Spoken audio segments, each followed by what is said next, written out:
ध्यान से संबंधित कुछ और बातें, कुछ गलतफ़हमियाँ, कुछ प्रश्न।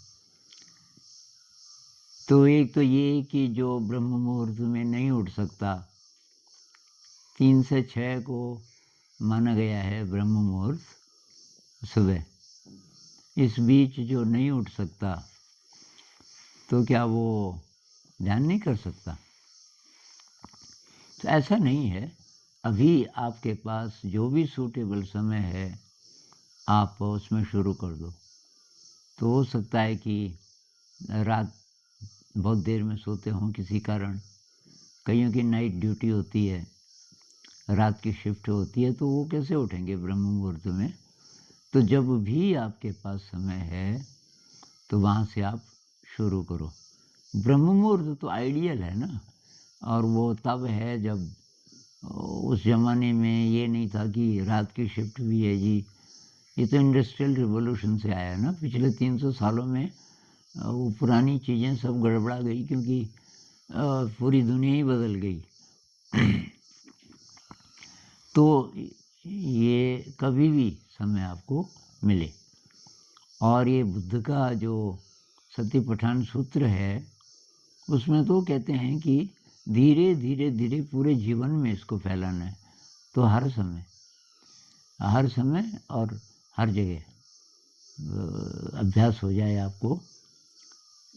तो ये कुछ ऐसे है कि कुछ लोगों ने ये भी बोला ये अननेचुरल है ध्यान, अब बैठ जाओ जी, बैठने के लिए शरीर थोड़ी बना है।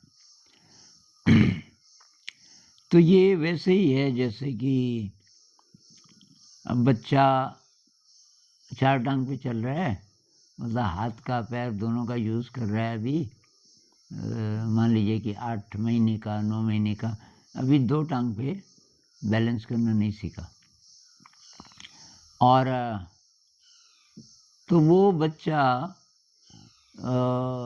अगर कोई एडल्ट्स ना हो 2 टांग पे चलने वाले, तो फिर वो ये सोच सकता है कि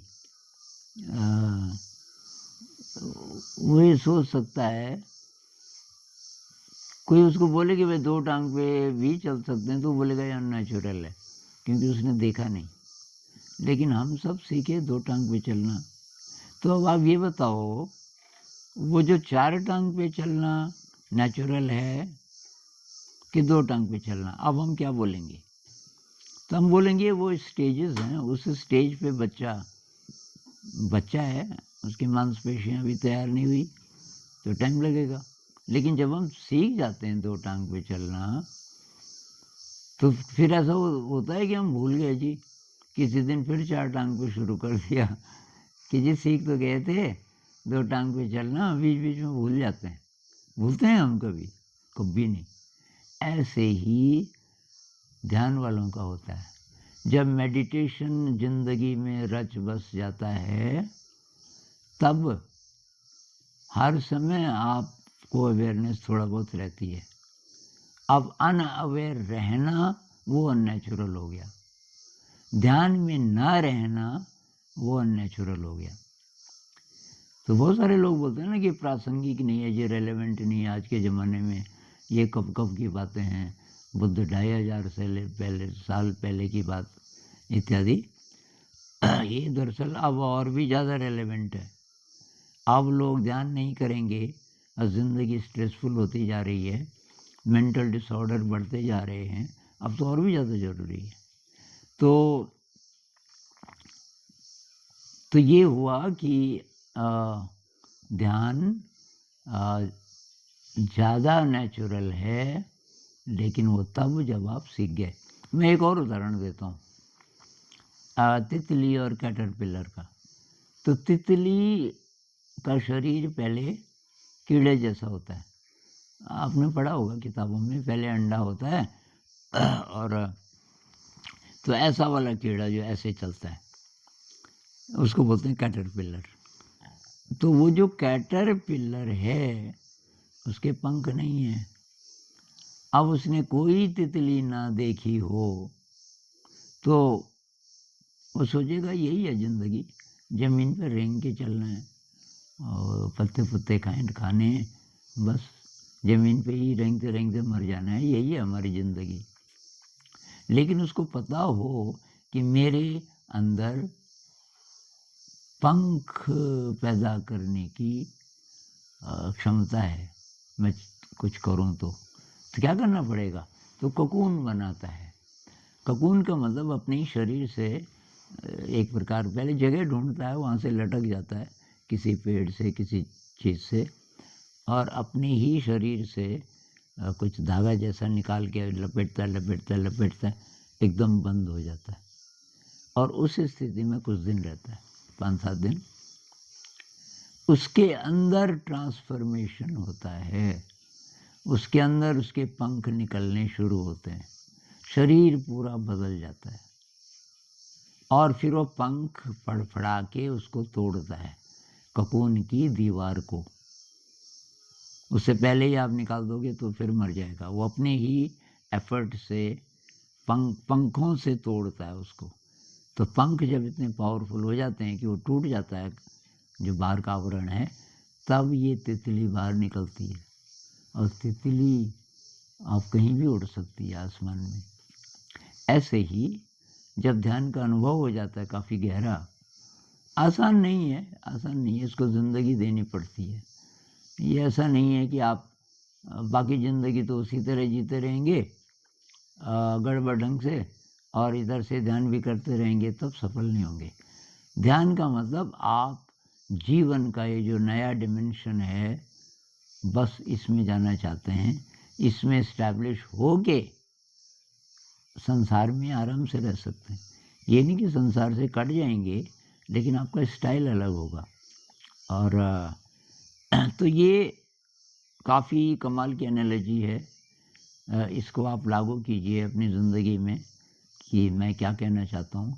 कैटरपिलर का मतलब आम इंसान की ज़िंदगी, ये नौकरी पेशा और ये और वो, और हर समय दिमाग में यही रहता है अब कि कितनी सैलरी है, कितना पैसा है और कैसे घर चलाएं, इत्यादि इत्यादि।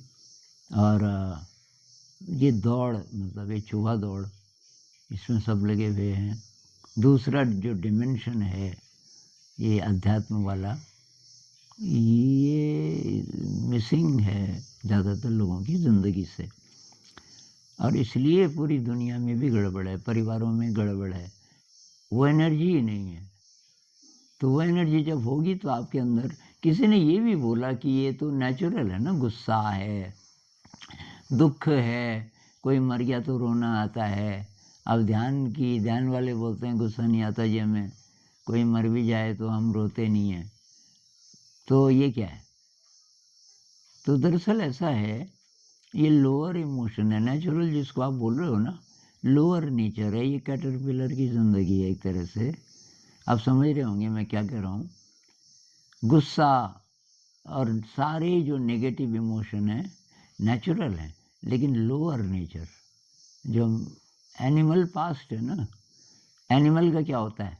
सेक्स, एग्रेशन एंड हंगर, ये जो 3 चीज़ें हैं ये ड्राइव करते हैं उसकी ज़िंदगी को। तो वो सब हमारे भी अंदर है। और अब क्योंकि हम इंसान हैं, हमारा दिमाग काफ़ी विकसित हो गया।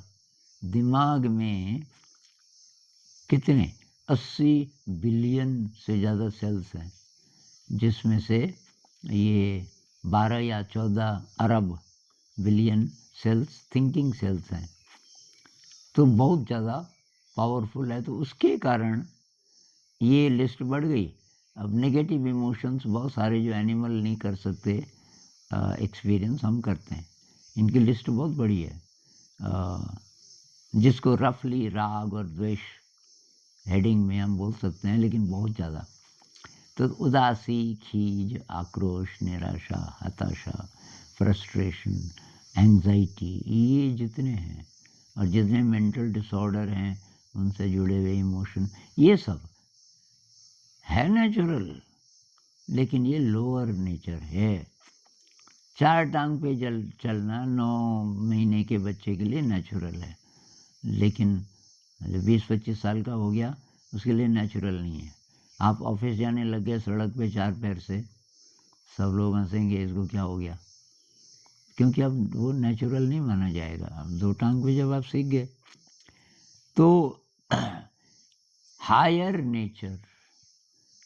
नेचर जिस तरह से तितली बन गई वो आकाश में उड़ती है, ऐसे ही आपका ट्रांसफॉर्मेशन होता है।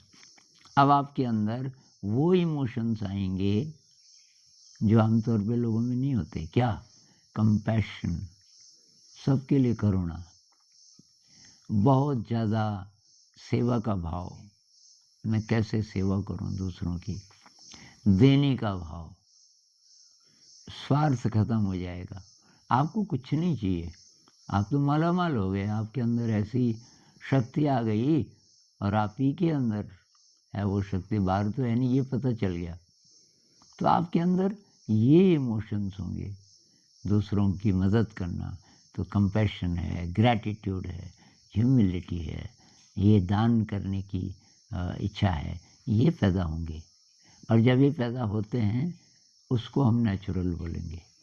इंसान के नेचुरल इमोशन ये हैं, खीज, आक्रोश इत्यादि इत्यादि। ये अभी इंसान से जब हम थोड़ा नीचे हैं, जानवर और इंसान के बीच बीच में समझ लीजिए, वहाँ कह सकते हैं उसको नेचुरल। तो ये वीडियो बहुत लंबा ना हो जाए, इसकी बातचीत और भी करेंगे, लेकिन यार मुख्य बात ये है कि ये बातें सुन के और आप प्रैक्टिस ना करो तो कोई फ़ायदा नहीं।